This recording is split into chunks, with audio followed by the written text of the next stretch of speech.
Me logré escapar, porque para mí el Sename es una mierda, un mal sueño. No te toman en cuenta, si lloras por pena, te dicen que estás haciendo show. Nos encerraban, parecíamos animales. Las tías no nos querían y de repente llegaba la psiquiatra y nos diagnosticaba todo lo mismo, depresión.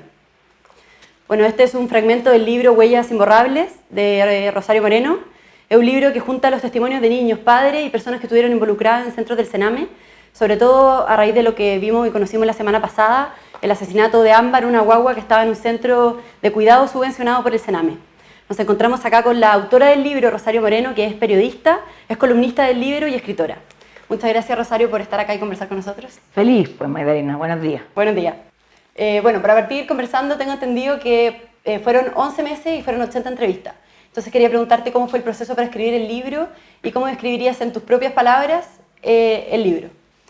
Bueno, a ver, es importante destacar, el libro tuvo 11 meses de reporteo en terreno, en el cual trabajé con 5 alumnos míos de la Universidad del Desarrollo, donde yo hago clases de taller. Y aprovecho de felicitarlos porque hicieron un trabajo muy bueno. Pero el libro en total fue de 1 año y medio, porque yo partí con un pre-reporteo importante antes de eso. A mí lo que me motivó a escribir el libro fue la muerte de Lizeth Villa, que me caló hondo, y dije, aquí algo tengo que hacer, y bueno, qué mejor que hacerlo desde el periodismo, que es mi profesión.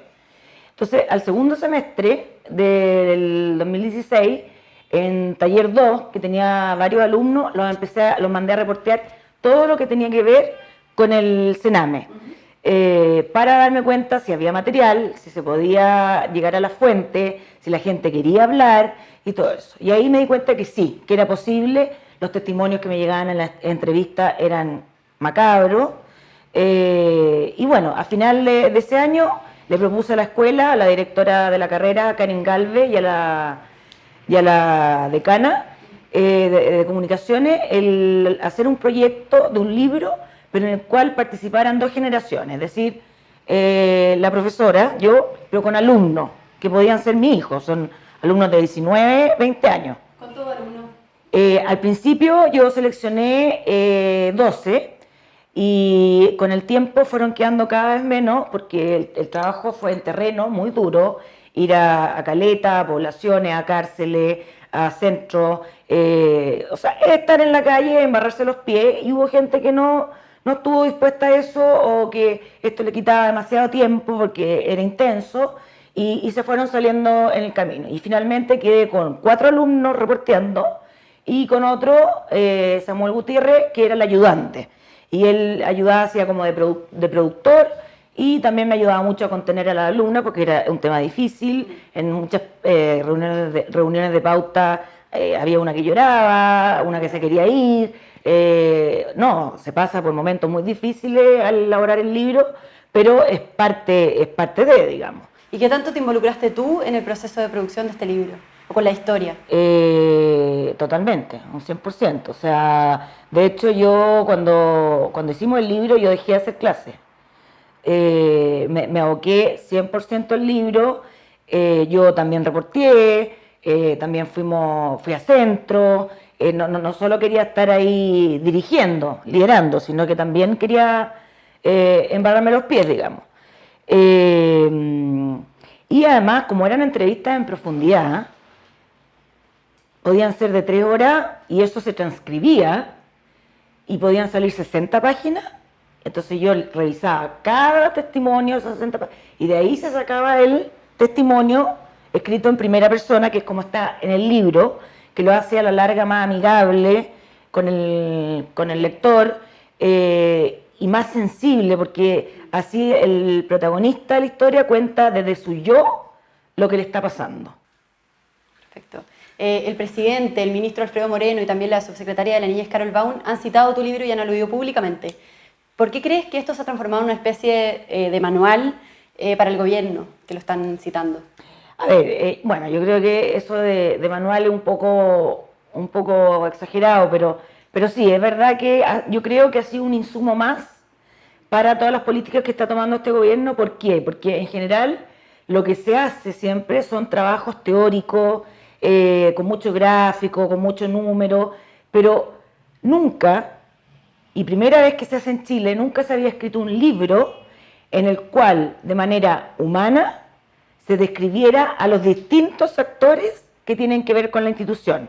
Había libros anteriores en que hablaba un niño o un joven, pero aquí hablan gendarmes, jueces de familia, niños, padres, psicólogos, cocineros, todo. Entonces tú al leer el libro te hace un contexto 100%, 360, digamos, de lo que está pasando en el Sename y llega a las mismas conclusiones que un estudio que hace en una oficina, digamos, pero con nombre y apellido y todo, y por eso que el gobierno yo creo que lo ha citado mucho, porque, y de hecho en el lanzamiento del libro estaba la subsecretaria Carol Baum, y ella también leyó un extracto de uno de los testimonios, y dijo, lo que dice esta niñita que se llama María, que a todo esto me tocó entrevistarla a mí en una caleta, es la conclusión que saca un grupo de expertos en un año. Y lo dice una niñita hablando en una plaza. ¿Y tú te acercaste a las personas del gobierno o ellos se acercaron a ti? No, yo no he tenido ni un acercamiento con el gobierno, nada. No, este libro es totalmente independiente, no tiene nada que ver con el gobierno. No, claro, pero ellos, para citar tu libro, ellos fueron los que lo citaron, no es que tú te O hayas sea, yo me acercado a- sorprendí que saliera en el diario El Mercurio una columna del ministro Alfredo Moreno, que no tenía idea que iba a salir. Yo me sorprendí cuando el presidente lo nombró en el discurso cuando creó la ley de la subsecretaría de la niñez en La Moneda, pero lo único que nosotros convidamos a la subsecretaria Carol Baum al lanzamiento para que hablara, y también a Mónica Geldre, una importante jueza de familia, y fueron las dos expositoras del libro, en ese caso, en la presentación. ¿Y cuáles son los principales problemas que encontraste en el Sename y qué críticas haces al sistema? A ver, bueno, a raíz de los testimonios que uno tiene, que a todo esto hicimos 126 entrevistas, de las cuales 85 van en el libro. Elegimos las mejores, digamos, y las que cumplían con todos nuestros estándares periodísticos, de chequeo y todo eso. A ver, Magdalena, uno cuando hace todo este trabajo se da cuenta que el Sename está en una crisis sistémica. Todo el Sename está mal. Lo que le pasó a Ámbar el fin de semana, que es espantoso, que otro es lo que voy a decir, no me llama la atención, porque son cosas que pasan en el Sename. Lo que pasa que ahora, como esta institución está con mayor visibilidad, se cubre, los medios están cubriendo los temas, antes no los cubrían, pero esto ha pasado siempre. Entonces es una institución que nos da para más. Entonces Ámbar viene a ratificar la crisis sistémica que existe en el Sename. ¿Cuáles son las principales críticas que yo puedo ver al haber hecho este trabajo con el equipo de la Universidad del Desarrollo? Uno, que los principales responsables de toda esta situación no es el Sename, que era uno de los prejuicios que yo tenía antes de partir la investigación, sino que son los padres. Los padres, de hecho, fue lo que más nos costó entrevistar, porque ellos saben que están haciendo algo malo, ellos saben que son culpables y por eso no quieren hablar.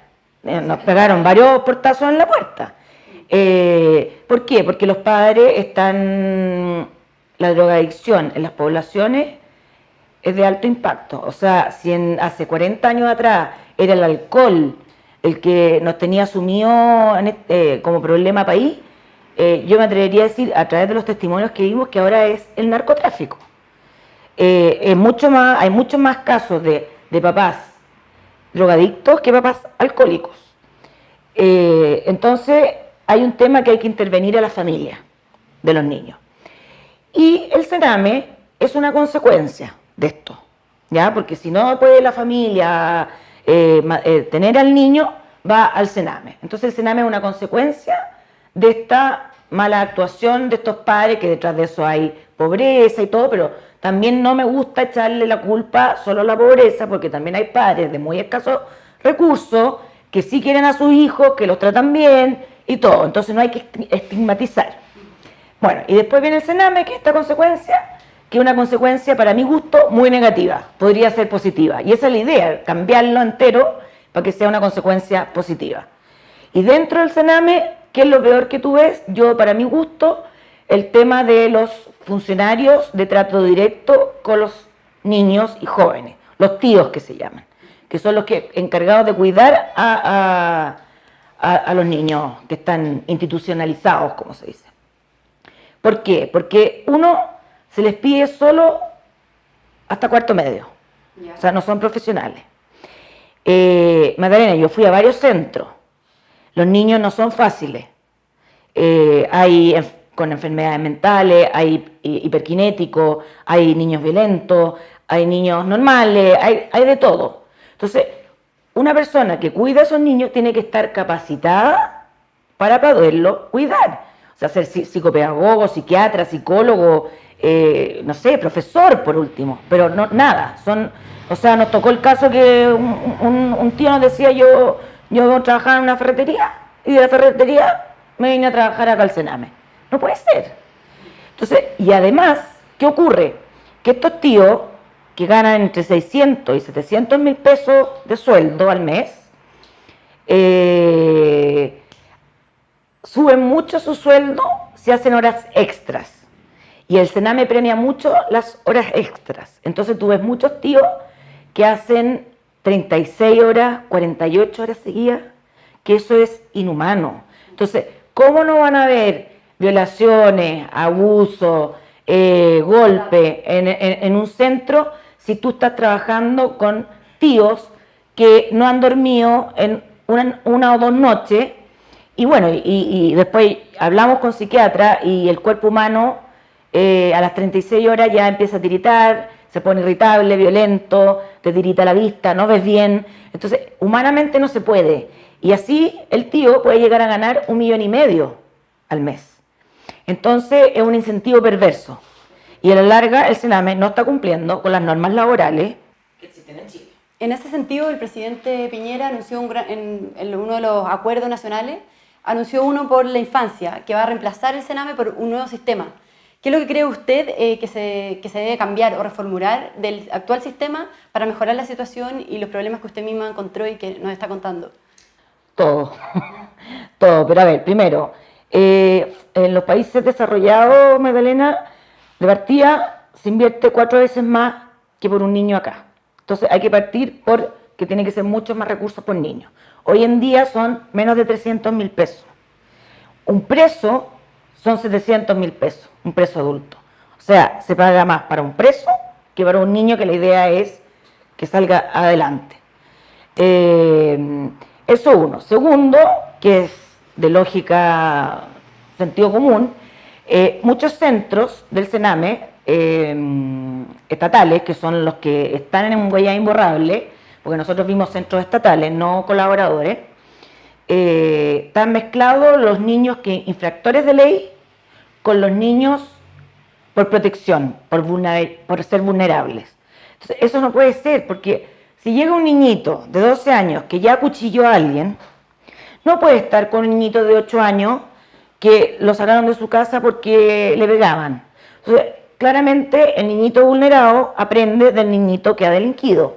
Y lo más normal que ocurra es que ese niñito vulnerado pase a ser después un niñito que ha delinquido. Y después, un 50% de los niños del Sename son presos adultos. O sea, si nosotros invertimos en el Sename, vamos a bajar en un 50% los delincuentes que hay en el país y que ingresan a las cárceles. Es el mejor negocio, si lo quieren mirar como negocio. ¿Qué más? Hay que cambiar el tema de lo que te decía antes de los tíos.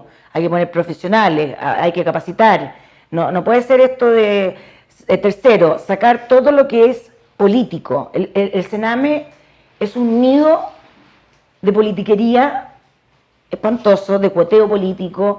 Mira, me pasó algo tan increíble. yo estaba en un centro y le pedí que me ayudaran a ir a otro centro y la persona del centro donde yo estaba era de la Democracia Cristiana. Y me dijo, no, yo no te puedo mandar para allá porque la directora es del PC, comunista, y no nos llevamos bien y todo. Y yo era, ¿qué tiene que ver política aquí con niños? O sea, es un tema muy fuerte. Hay mafias adentro del Sename. Mafias políticas, mafias de tipo de explotación sexual. No, o sea, está todo viciado. Por eso que yo también creo que el libro ha tenido tanto éxito, porque contamos sin censura lo que está pasando. Había que remecer a Chile y el libro remece. También